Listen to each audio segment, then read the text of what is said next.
A'udzu billahi minasy syaithanir rajim. Bismillahirrahmanirrahim. Wa rabbukal ghaniyyu dzur rahmah yasha' yudhhibukum wa yastakhlif min ba'dikum ma yasha'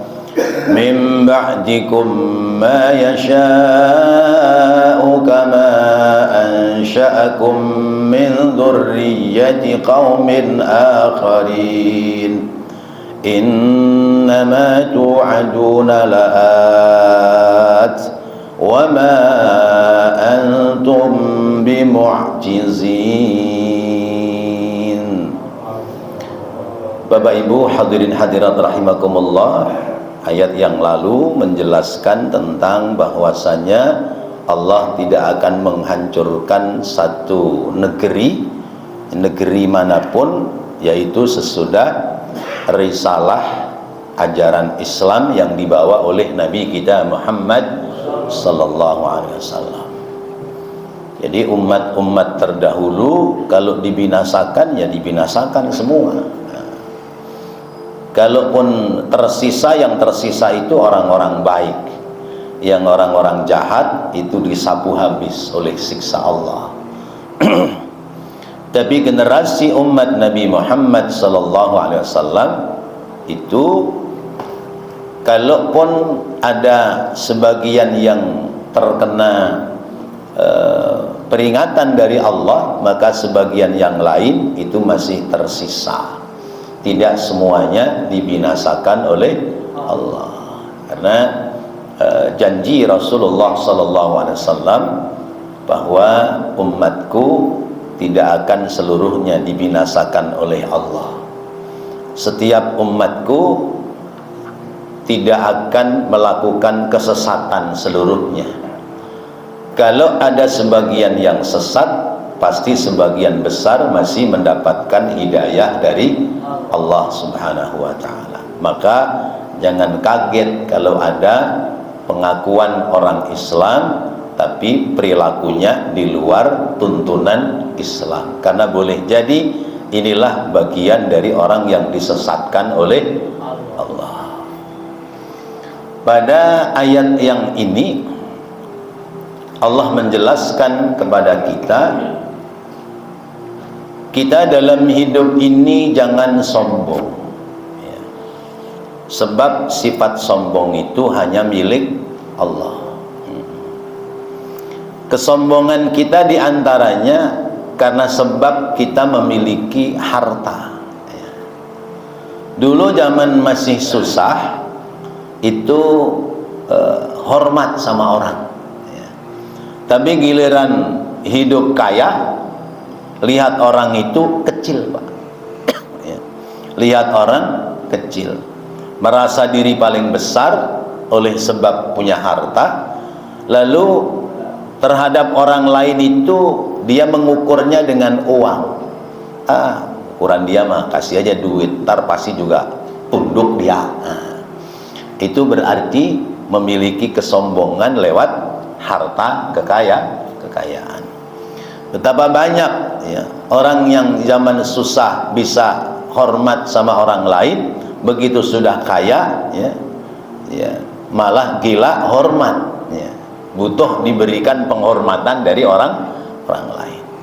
Allah menjelaskan wa rabbuka dzur rahmati wa rabbukal ghaniyyu dzur rahmati, ya. Tuhanmu itu wahai Nabi Muhammad al-ghaniyyu, zat yang maha kaya. Kekayaan Allah diukur dengan kekayaan manusia itu tidak ada bandingannya. Kekayaan Allah diukur dengan kekayaan manusia tidak ada bandingan. Sekaya apapun kita dibanding dengan kekayaan Allah, kecil, ya. Nggak ada apa-apanya dengan kekayaan Allah. Maka kita tidak boleh menyombongkan diri dengan sebab kita merasa paling kaya di kampung kita. Sebab di atas orang kaya masih ada orang yang lebih kaya.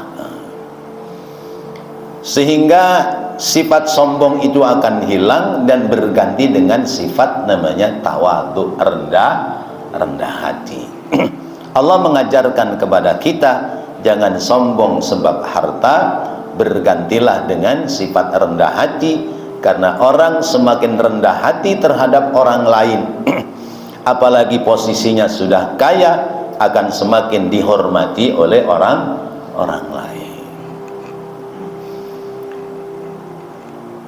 Wa rabbuka ya Muhammad al-ghaniy ay an jami'i khalqihi min jami'il wujuhi wa humul fuqara'u ilaihi fi jami'i ahwalihim. Ya. Wahai Nabi Muhammad, Tuhanmu itu maha kaya. Arti maha kaya adalah tidak butuh bantuan dari orang lain dari sisi manapun, ya.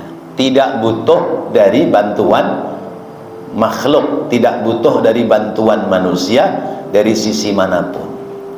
Allah butuh nggak sama kita? Allah tidak membutuhkan kita. Lah itu kita diperintahkan menyembah kepadanya, Allah butuh dong disembah? Bukan, ya. Kalau Allah memerintahkan kita suruh menyembah kepadanya, itu bukan Allah butuh disembah sama kita, tapi memang kewajiban kita menyembah kepada Allah. Maka Allah pernah memanggil, ya, dalam hadis qudsi Allah menyebutkan, wahai sekalian bangsa jin dan manusia, seandainya dari golongan kalian seluruhnya ibadah menyembah kepadaku, satupun tidak ada yang meninggalkan menyembah kepadaku, kata Allah, tidak akan bertambah kekuasaanku gara-gara kalian semua menyembah kepadaku. Jadi kalau kita semua menyembah kepada Allah, Allah tidak bertambah kekuasaannya. Memang seluruhnya adalah kekuasaan Allah. Sebaliknya, Allah telah menyampaikan seandainya di antara kalian, bangsa jin, bangsa manusia, dari makhluk-makhluk yang lain, tidak satupun ada yang menyembah kepadaku, maka tidak akan mengurangi kekuasaanku sebagai Tuhan. Ya.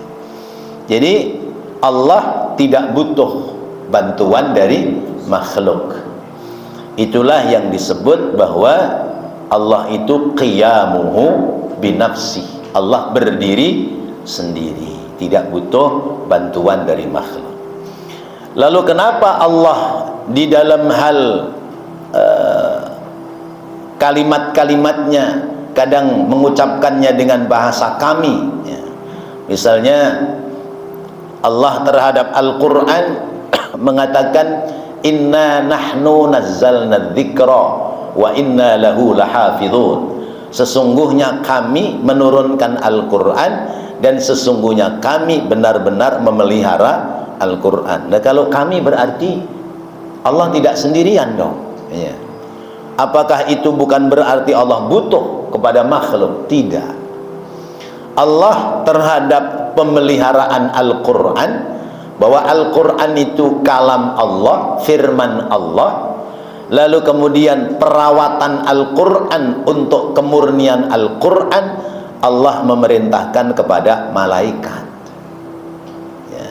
Jadi bukan Allah butuh kepada malaikat, tapi Allah memerintahkan malaikat untuk memelihara Al-Quran. Maka Al-Quran adalah bacaan yang sulit tapi mudah dihafal, dan kalau sudah hafal nggak bakal hilang dari lisan kita sekalipun tidak lihat tulisannya. Contohnya kita semua, ya. Kita semua hafal qul huwallahu ahad, Allahus samad, lam yalid wa lam yulad wa lam yakul lahu kufuwan ahad. Ada nggak yang nggak hafal? Hafal semua. Suruh baca, bunyi semua. Suruh nulis, ntar dulu. Giliran suruh nulis, qul huwallahu ahad, Allahus samad, lam yalid wa lam yulad wa lam yakul lahu kufuwan ahad. Suruh nulis, ntar dulu. Tapi suruh baca, siapa yang nggak hafal? Nah, itu contoh Al-Quran. Berarti ada pemeliharaan malaikat. Jadi kalimat nahnu ya, atau misalnya khalaqna, kami Allah menciptakan, itu berarti Allah dalam hal penciptaan dan pemeliharaan itu ada malaikat. Nah, di sisi lain kalimat-kalimat seperti ini Allah sedang mengajarkan kepada kita prestasi yang diperoleh oleh seseorang jangan diakui oleh diri sendiri, ya. Wah, Masjid Al-Ihsaniyah ini, ya, pimpinannya, ketuanya, ya, Pak Ustadz Suudi sih jadi bagus, ya, iya dong, siapa dulu saya. Nah, itu namanya, ya, sombong, ya, seolah-olah itu prestasi diri sendiri, ya. Apa jawabannya? Ya, alhamdulillah, saya mah tinggal mendorong saja. Sesungguhnya mah teman-teman kita, ya, teman-teman kita yang buat masjid ini jadi sukses. Artinya tidak diakui oleh diri sendiri. Nah, Allah sedang mengajarkan kepada kita, ngomong itu jangan dikit-dikit saya gitu, tapi hasil prestasi bersama. Nah, itu Allah mengajarkan kepada kita. Allah tidak butuh, ya, bantuan dari makhluk min jami'il wujuhi, dari sisi manapun. Justru makhluk itu al-fuqara'u ilallah, ya, kita ini justru yang butuh kepada Allah. Antumul fuqara'u ilallah, ya. Jadi kita semua yang butuh kepada Allah, bukan Allah yang butuh kepada kita. Enggak seperti orang-orang Yahudi, mereka mengatakan innallaha faqirun wa nahnu aghnia. Kata orang Yahudi, Allah itu melarat, ya. Allah punya rumah enggak? Enggak, kita punya, ya. Allah punya duit enggak? Enggak, kita punya duit. Berapa duitnya, Pak? Ada 3M. Ada 5.550. Ya, itu 3M. Ya. Pada punya kan duit 3M? Ya. 5.550, bahkan 4M. Ya. Nah, itu kata orang-orang Yahudi, Allah miskin, Allah nggak punya duit. Yang punya duit kita, ya. Allah nggak punya rumah, yang punya rumah kita. Allah miskin, kita yang kaya. Itu kata orang-orang Yahudi. Padahal kita punya rumah, kita punya tanah. Ini tanah rumah ini tanahnya milik siapa? Milik Allah. Kita mengaku doang. Iya, kita ngaku doang. Tanah punya saya, rumah punya saya, duit punya saya, ATM punya saya, ngaku doang. Iya. Padahal hakikatnya seluruhnya adalah milik Allah. Jangankan harta yang di tangan kita, diri kita saja milik Allah. Mau sombong bagaimana? Kita ini milik Allah. Berarti yang kaya Allah apa kita? Allah. Maka Allah zat yang maha kaya. Masya Allah. Allah menghidupi seluruh makhluk yang ada, yang di darat, yang di laut, ya, yang di sungai, yang di hutan, ya, yang di udara. Semua mendapati hidup lewat sebab rezeki dari Allah Subhanahu wa ta'ala. Maka, ya, saya pernah sampaikan, Nabi Sulaiman itu nabi yang paling kaya, ya. Sehingga kadang buat syair puji-pujian sama orang-orang kita, ya. Sayang bener orang kaya tidak sembahyang, Nabi Sulaiman kaya dia tetap sembahyang, Nabi Sulaiman kaya dia tetap sembahyang. Ya, kekayaan baru segitu udah nggak mau sholat, ya. Padahal jauh kekayaan dari Nabi Sulaiman. Nabi Sulaiman ketika mendapatkan kekayaan, beliau mengatakan hadza min fadli rabbi, ini adalah karunia dari Allah. Aashkuru am akfur, aku ini mau bersyukur atau mau kufur, ya. Mau jadi orang yang pandai bersyukur atau mau kufur nikmat. Kalau pandai bersyukur ditambahin, kalau kufur nikmat dikurangin, bahkan diambil, ya. Ya, seperti yang pernah saya ceritakan, orang kerja, ya, jalan kaki, ya, orang kerja jalan kaki, lalu kemudian doanya, ya Allah mudah-mudahan terkumpul rezeki bisa beli sepeda motor. Akhirnya kebeli sepeda motor, ya, Vario. misalnya begitu. Begitu sudah beli sepeda motor, ya, tadinya belum punya sepeda motor, kalau di rumah sholatnya berjamaah ke masjid, begitu punya sepeda motor, waktu sholat dia ngerapiin motor, ya. Iya, ngelapin, dicuci, dilap, disemprot, di apa gitu ya. Ya, orang pada sholat dia asik aja ngelap motor gitu. Ya, satu saat ya pulang jam 5 sore, hujan, kehujanan, motornya belok ya. Ya, setengah 6 orang jalan ke masjid, dia lagi nyuci motor. Kata orang-orang, kehujanan ya mas? Iya Pak Haji gitu. Tadi hujan gede, belok nih, sayang-sayang air hujan takut karatan, dia semprotin itu pras. Sampai azan maghrib belum selesai ya. Orang udah sholat maghrib belum selesai, dia zikir, orang di masjid zikir sudah rapi, sudah pada pulang, dia lagi ngepel tuh, dipel ya. Nyuci rapi, dipel, dilap. Belum selesai mas? Iya Pak Haji, nih tanahnya blok banget ya, gitu. Udah, gara-gara sepeda motor akhirnya dia meninggalkan sholat. Udah sehari, 2 hari, 3 hari, seminggu, sebulan, biasanya sore hari kedengeran pulang sepeda motornya kedengeran, ini pulang jalan kaki, helmnya doang yang dibawa pulang ya.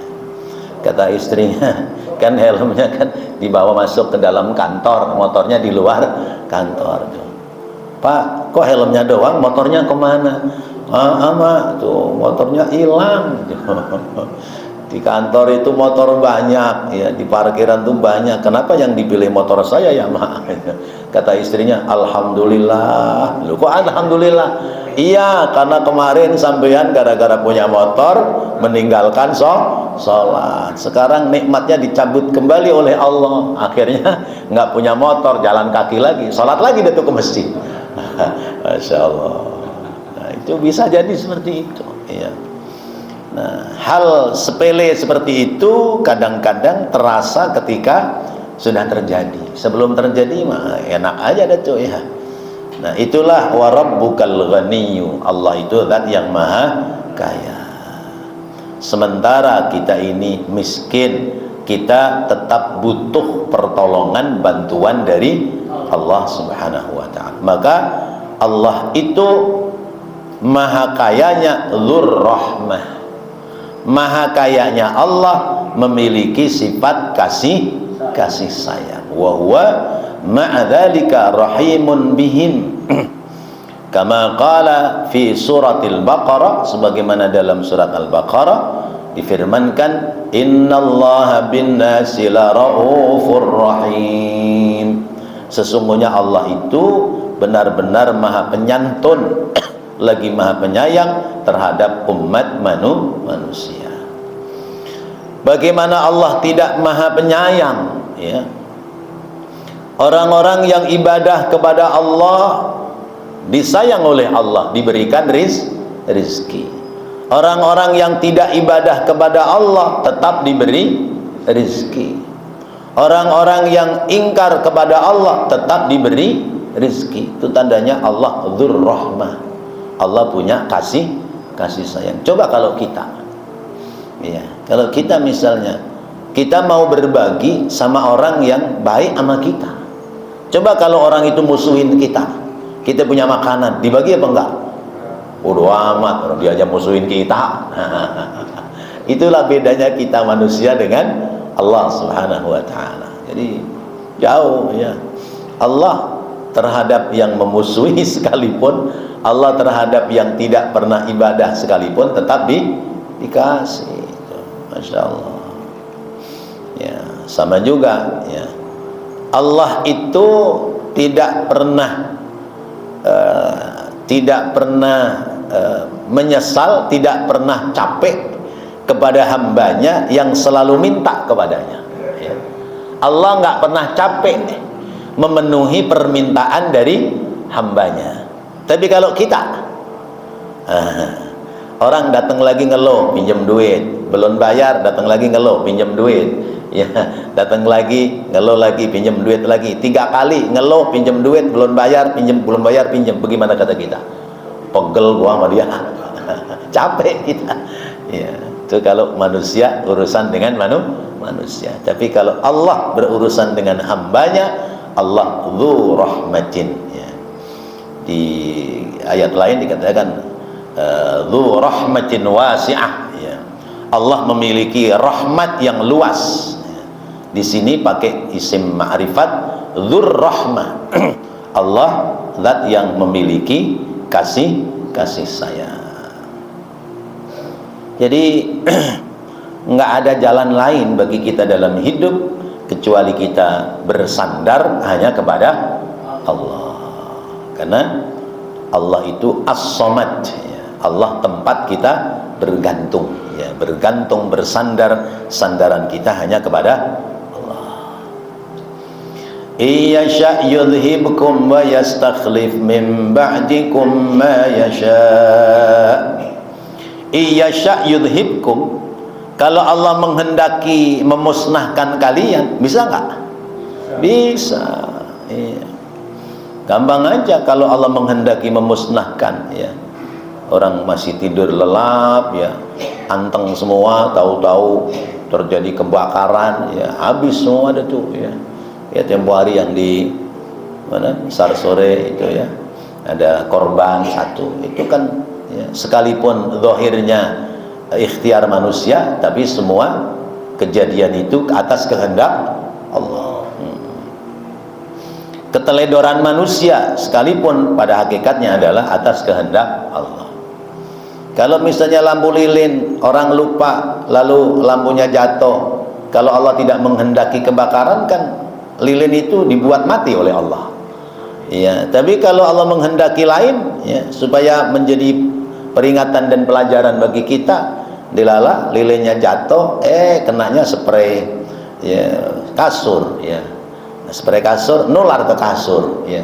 Kasur nular ke pilar tembok, ya. Temboknya kayu lagi, ya, udah cepet itu. Nah, itu semua kehendak Allah. Kalau Allah menghendaki memusnahkan kita, ya, itu gampang bagi Allah. Tapi kan ada sebab. Allah menghendaki memusnahkan idza khalaftum amarahu, kalau kalian semua sudah meninggalkan perintahnya. Kalau kita seluruhnya sudah meninggalkan perintah, Allah menghendaki memusnahkan kita, bagi Allah gampang. Nanti Allah ganti, ya, generasi yang lain yang lebih baik dari kita, yang kita pada membangkang atas aturan Allah. Itu bagi Allah gampang. Satu kampung di situ maksiat semua, ya. Dibikin goncang buminya di situ doang. Di situ doang yang dibikin goncang tuh. Akhirnya, ya, rontok, ambruk, ya. Apalagi di lereng gunung, udah mati semua, ketutup gunung. Udah mati semua, ganti generasi dah tuh. Ya, orang lain pindah masuk ke situ, kan begitu. Nah, itu bisa jadi, ya. Ya, termasuk di wilayah kita di Indonesia, kan ada beberapa yang kasusnya seperti itu. Satu kampung, mereka itu, ya, ahli maksiat, ya, wakilah, ya. Mereka dalam hidup itu senang bertukar-tukar pasangan suami istri, ya. Bertukar pasangan suami istri, jadi tukeran gitu, ya. Siapa tukeran dengan siapa, istrinya bergantian, seminggu di rumah siapa, terus begitu, nanti tukeran lagi dengan yang lain gitu, ya. Yang untung mah yang istrinya jelek, dapatnya tukeran cakep, ya. Udah tuker tambah aja dah, nggak usah ditukar-tukar lagi, nah, misalnya begitu, ya. Itu, iya, ya Allah, tuh akhirnya dikasih musibah oleh Allah, habis tuh satu kampung, ya, meninggal semua, tertimbun longsor gunung. Nah, itu berarti iyasya yudhibkum, ya. Kalau Allah menghendaki kalian ini dibinasakan sepintas, sebentar selesai, ya, dengan cara Allah, ya, dengan cara Allah. Bisa kebakaran, bisa kebanjiran, ya. Tempo hari Sumatera Utara sebagian Aceh ya, itu ya kelewatan apa itu gelondongan kayu habis ya. Nah, zahirnya kelakuan manusia, tapi hakikatnya adalah atas kehendak Allah. Allah sedang memberikan peringatan bagi orang-orang yang khalafa amarahu ya, orang-orang yang menyelisihi atas perintah Allah. Lalu wa yastakhlif min ba'dikum ma yasha, Allah menggantinya sesudah generasi kalian generasi yang lebih baik ya. Ya, kita sering dengar cerita-cerita orang-orang dulu di satu kampung itu, di situ itu orang-orangnya nggak ngerti agama ya, hari-harinya ya namanya nggak ngerti agama, nggak pakai agama hidupnya, yang hobi apa dia ngerjakan apa, yang hobi apa dia ngerjakan apa gitu ya. Lalu kemudian Allah mengirim ya, orang yang berilmu di kampung situ. Mula-mula orang berilmu ini pasti dimusuhi. Kenapa? Karena menyadarkan orang yang sedang melakukan kenikmatan sesuai dengan nafsunya masing-masing, pasti dimusuhi itu. Tapi lama-lama Allah sadarkan, Allah sadarkan. Akhirnya satu kampung itu jadi orang-orang baik ya. Kalau cerita orang dulu ya, kiai jalan kemana-mana bawa ayam jago gitu kan. Dari kampung ke kampung kiai ya, yang digembol ayam jago ya. Di mana di situ ada tukang adu jago, dia ikut itu ya. Nah, atas izin Allah jagonya kiai ini nggak pernah kalah ya. Kalau sudah kalah ganti lagi dari yang kampung lain datang lagi, kalah lagi udah menang. Kata kiainya udah nggak ada yang bisa ngalahin jago saya. Nih sekarang nih kumpulan-kumpulan kita yang begini, ayo kita sekarang ganti cara dah ya. Nih tempat ini punya siapa nih, patungan kita bayar ya, dibayar dah tuh buat ngumpul-ngumpul buat kebaikan ya. Mula-mula begitu, udah dibayar rapi ya, ayo kita belajar agama yuk gitu. Belajar dah tuh ya, belajar tentang agama ya. Zaman dulu nggak langsung Al-Quran ya, tapi pakai cara-cara Jawa ya.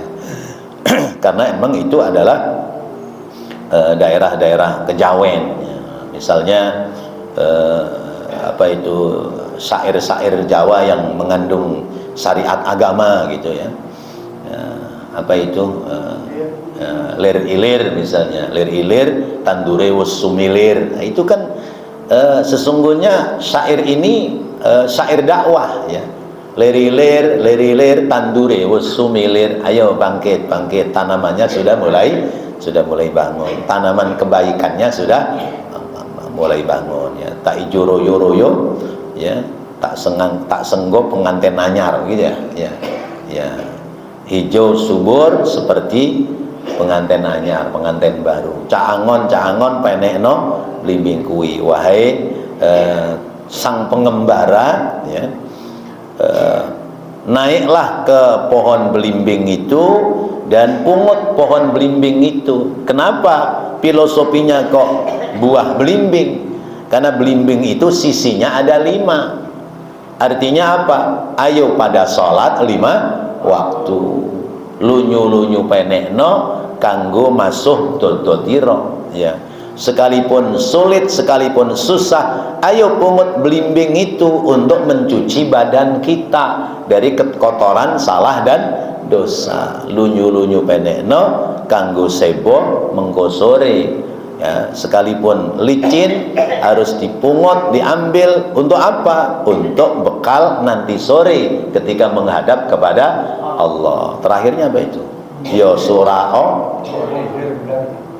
Oh iya, mumpung gede rembulane, mumpung padang kahanane ya, mumpung jembar kahanane, gede rembulannya, masih terang benderang ya, cuaca aman ya. Lalu kemudian aman keadaannya ya surao ore. Nah, itu sesungguhnya adalah media dakwah ulama-ulama zaman dulu. Ujung-ujungnya akhirnya dibangun langgar. Kenapa kok namanya langgar? Tempatnya longgar ya, suruh diisi ya. Ya, makanya pakai kentongan itu tong. Iki tempatnya masih longgar, masih kotong, ayo pada dateng, kan begitu tuh filosofinya. Kalau masjid pakai beduk duk duk duk duk duk duk duk duk, ayo ojo podo budeg, ya datanglah ke masjid. Ya itu akal-akalan saya aja itu kan. Ya kitabnya nggak ketemu dicari. Ya, memang begitu. Iya. Ya Allah. Jadi kalau Allah menghendaki, Allah mengganti dengan keluarga yang lain. Keluarga yang lain itu bisa keluarga ini dibinasakan, diganti dengan orang-orang baik. Bisa pula keluarga ini tetap ini, generasinya tetap ini, tapi kemudian dikirim oleh Allah utusan, ya, yang kemudian memberikan pencerahan agama di kampung ini, lalu kemudian kampung ini orang menjadi mengamalkan ajaran agama.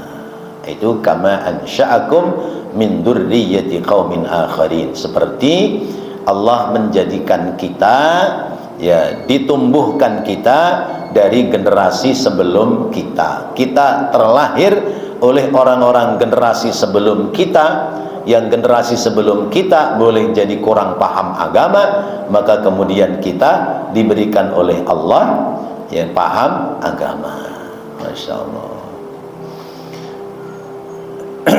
Dalam ayat lain di surat Muhammad ayat 38 Allah menyebutkan wallahul ghaniyyu wa antumul fuqara wa in tatawallaw yastabdil qauman ghairakum thumma la yakunu amsalakum.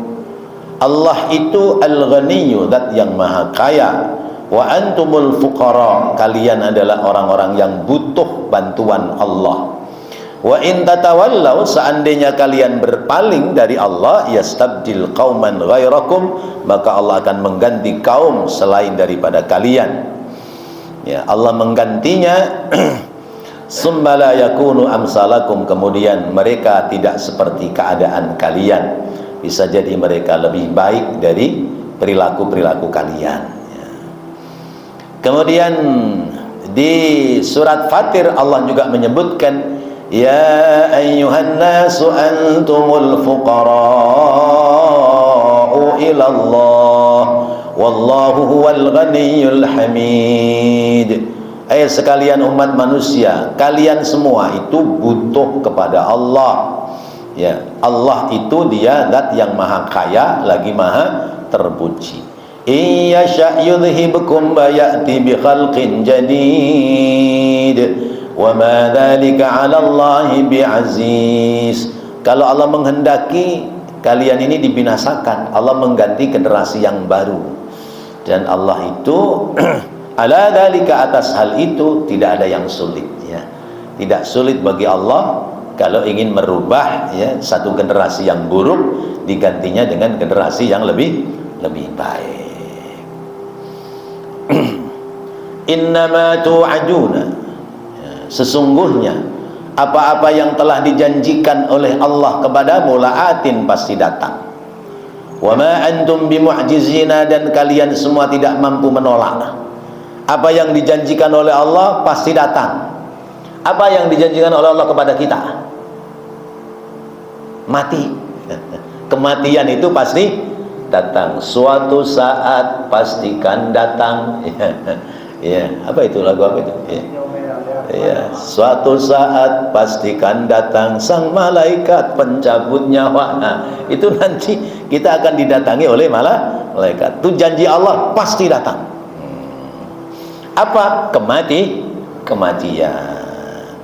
Sesudah mati bisa apa kita? Nggak bisa apa-apa.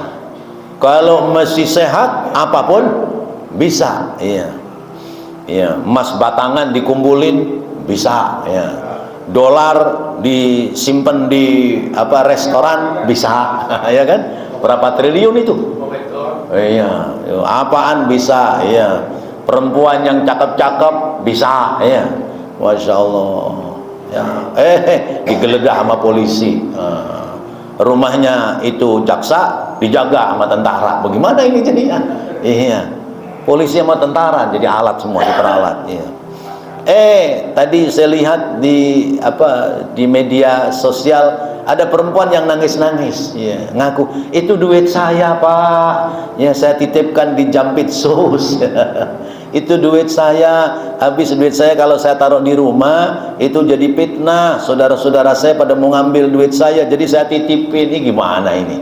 Ya Allah, putar ya di situ-situ juga itu. Ya Masya Allah, padahal kasusnya sudah mulai terbongkar perlahan-lahan. Ya Allah, ini satu persatu kebuka. Kebaikan itu ya tidak bisa ditutup-tutupi, keburukan juga tidak bisa ditutup-tutupi. Ada yang dibukanya di dunia ya oleh teman-temannya karena boleh jadi baginya nggak rata, ya kan? Kayak maling kan gitu. Ya, maling ya ketangkep ya karena baginya nggak rata, dia bongkar dah tuh. Saya mah dapatnya cuma 5.000, no dia tuh 100.000 misalnya begitu. Ya. Bisa juga dibongkarnya di dunia, Allah sedang ingin mempermalukan oleh sebab kelakuannya. Bisa juga tidak terbuka di dunia, tapi besok dibuka di negeri akhirat. Akan lebih malu di hadapan Allah kalau keburukan-keburukan kita, kejahatan kita dibuka di negeri akhirat. Ya. Sudah waktu? 2 menit lagi. Ayo, ada yang mau nambahin silahkan. Pak Haji biasanya ada ide. Enggak. Baik. Bapak Ibu hadirin hadirat rahimakumullah. Jadi kembali kepada ayat ini, innama tu'aduna la'atin wa ma antum bimu'jizin. Bahwa apa yang dijanjikan oleh Allah pasti akan datang. Pertama apa? Kematian. Ya. Kematian dijanjikan oleh Allah. Apalagi nikmat dan siksa kubur itu dijanjikan oleh Allah. Kebangkitan dari alam kubur, lalu perjalanan negeri akhirat, ada hisab, ada mizan, ada sirat ya. Kemudian janji Allah di negeri akhirat ada surga, ada neraka.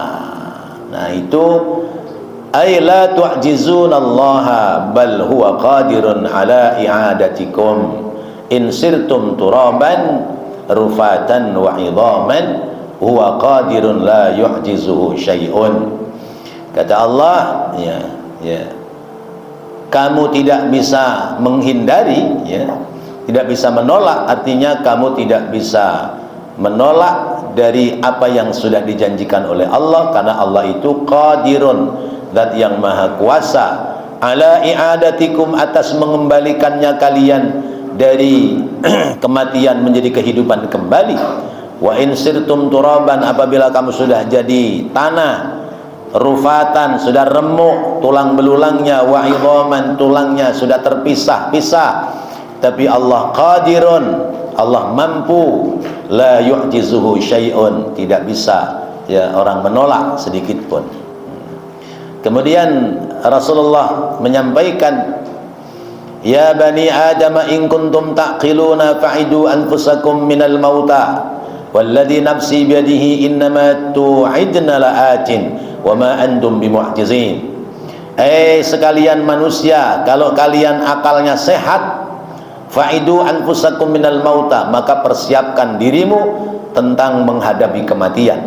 Walladhi nafsi biyadihi, dan demi zat yang jiwaku ada dalam kekuasaannya, innama tu'idna la'atin, sesungguhnya yang dijanjikan oleh Allah itu pasti akan nyata, akan datang. Wa ma antum bimu'jizin, dan tiada bagi seorang pun mampu menolak dari apa yang telah dijanjikan oleh Allah Subhanahu wa ta'ala. Shadaqallahul azim. Mudah-mudahan Allah jadikan ilmu yang bermanfaat. Rabbana taqabbal